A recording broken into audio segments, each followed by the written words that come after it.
नमस्कार साथियों, एक बार फिर मैं दीपंकर समझदार, चार्टर्ड अकाउंटेंट, आपका दोस्त और बिजनेस ग्रोथ एसोसिएट। अगर आप गवर्नमेंट एम्प्लॉय है या फिर आपकी गवर्नमेंट नौकरी लगने वाली है, जॉब लगने ही वाला है, तो उस समय आपको ये पता रहना चाहिए कि आप कौन कौन से तरीके से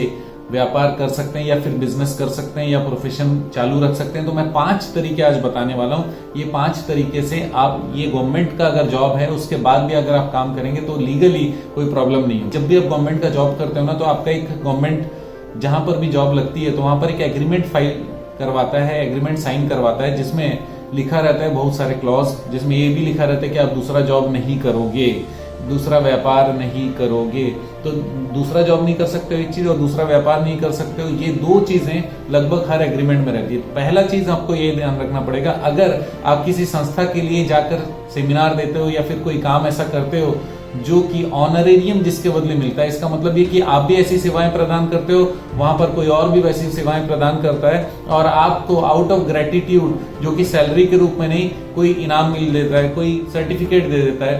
किसी भी तरीके से ऑनर करने के लिए अगर कोई पैसा देते हैं जो कि रेगुलर बेसिस पे नहीं दिया जाता, जो कि कोई ऑलरेडी फिक्स क्राइटेरिया, हमारे साथ में कोई एग्रीमेंट नहीं है, उनका इंटरनली फिक्स कुछ होगा, उससे हमको कोई लेना देना नहीं है। हम वहां पर जाते हैं महीने में 1 बार 2 बार 3 बार सेवाएं प्रदान करने, इसमें कहीं पर भी कोई प्रॉब्लम नहीं है, कोई क्लॉज कहीं पे डिफीट नहीं होने वाला है। दूसरा इंपॉर्टेंट चीज, अगर आप हिंदू हो, भारत में हो, तो फिर आपको बहुत बड़ा फैसिलिटी है हिंदू अनडिवाइडेड फैमिली, HUF बोलते हैं, हिंदू अनडिवाइडेड फैमिली। इसका आप फॉर्मेशन कर लीजिए, इसका पैन कार्ड अलग से बन जाएगा, इसका करंट अकाउंट अलग से बन जाएगा, और ये एक अलग एंटिटी होता है जिसको हिंदू अनडिवाइडेड फैमिली का, हिंदू फैमिली का कोई भी एक व्यक्ति उसको चला सकता है। अगर आप हिंदू अनडिवाइडेड फैमिली के अपने कर्ता हैं तो आप ही उसमें ऑथोराइज सिग्नेटरी रहेंगे, उसमें बाकी नॉमिनी जो रहेगा, आप जिसको रखना चाहोगे वो रहेगा, वो पैसे को आप हैंडल कर सकते हो, उस अकाउंट को आप हैंडल कर सकते हो, और उस अकाउंट के थ्रू, अगर आप उस पैन के थ्रू अगर आप कोई बिजनेस करते हो तो फिर वो HUF के खाते में जाएगा, आपका नहीं माना जाएगा, उसका अलग से पैन है, उसका अलग से ट्रांजेक्शन है, उसका अगर TDS कट रहा है तो अलग से कट रहा है, TCS अगर उसमें जा रहा है तो आपको कोई भी परेशानी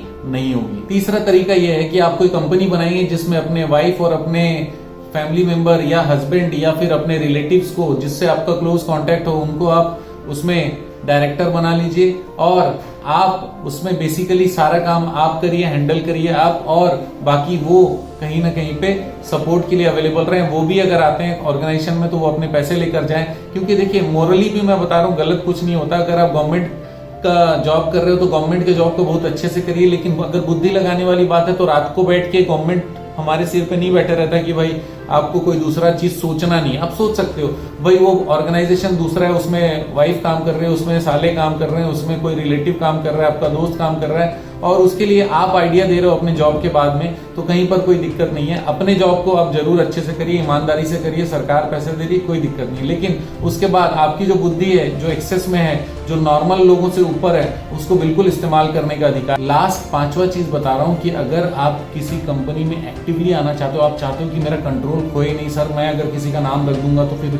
कहीं डूब ना जाए, वो लोग कब्जा कर लेंगे, तो आप क्या कर सकते हो, कोई कंपनी बनाने के बाद पहले फॉर्मेशन करवा लो, फॉर्मेशन करवाने के बाद उसमें शेयर्स, बड़ा अमाउंट रख लो शेयर्स में, राइट। अब अमाउंट बड़ा शेयर्स में आ गया, अब आप उस कंपनी का एक ऑथराइज सिग्नेटरी भी बैंक से आप बना लीजिए, ताकि आप ऑनलाइन ट्रांजैक्शन कर पाए, आप चेक सिग्नेचर कर पाए। अब जो बाकी डायरेक्टर और शेयर होल्डर है उनके साथ में प्रॉपर एग्रीमेंट करिए और अपना रोल्स और रिस्पॉन्सिबिलिटीज को क्लियर कर लीजिए, और आप उस चीज को हैंडल करना चाहते हैं अपने स्पेयर टाइम में आप कर सकते हैं, क्योंकि लीगली भी आप शेयर होल्डर हैं, कोई प्रॉब्लम नहीं, कहीं का भी शेयर कोई भी गवर्नमेंट का एम्प्लॉय ले सकता है। दूसरा, खाली चेक साइन करने वाली बात है या फिर ट्रांसफर करने वाली बात है, वो ऑफिस टाइम के बाद भी अगर आप कुछ करोगे तो कोई प्रॉब्लम नहीं है। ऑथराइज करने की बात है, वो कभी भी आप ऑथराइज कर सकते हो अपना ऑफिस टाइम बिना डिस्टर्ब किए। इसी प्रकार आप गवर्नमेंट का जॉब भी करते हुए ये 5 जेन्युइन तरीके से, जिससे कि आपका काम भी हो जाए और आप गवर्नमेंट के जॉब में भी कोई परेशानी ना आए, क्योंकि आप छोड़ना नहीं चाह रहे हो। जब आपको लगेगा कि बिजनेस बहुत अच्छा चल रहा है तो मैं सजेस्ट करूंगा कि 2 नाव में पैर मत रखिए, और हम लोग को सबको जस्टिफाई करना पड़ता है, क्योंकि जहां के पैसे हम लोग कमाते हैं वहां भी हम लोग को पूरा न्याय करना ही चाहिए, ये मोरल हमारा जिम्मेदारी है। और साथ ही साथ अगर आप बिजनेस खोल रहे हो तो वहां पर भी आपकी नैतिक जिम्मेदारी, क्योंकि वहां पर भी 4 लोगों का रोजगार चलता है, उसको भी अच्छे से किया जाए। निर्णय आपके ऊपर है, लेकिन शुरुआत में पैरेलली चलना है। ये 5 तरीके आपके लिए बहुत इंपॉर्टेंट। आप जानते हैं मेरा मिशन है हमेशा आप लोगों की मदद करना, तो वीडियो को शेयर जरूर करिएगा, लाइक करिएगा, सब्सक्राइब नहीं किया अभी तक तो जरूर कर लीजिएगा। अपने सलाह कमेंट में जरूर दीजिएगा। जब जब समय मिलेगा तब हम देख पाएंगे, ये गारंटी नहीं कि सारी चीजों पे हम लोग रिएक्ट कर पाए। जो काम की और जरूरी चीजें होती हैं हम लोग प्रयास करते हैं कि उस पर आगे वीडियो बनाकर आप लोगों की मदद करते रहें। बनी रहेगा मेरे साथ, आपका दिन जबरदस्त हो। शुभ।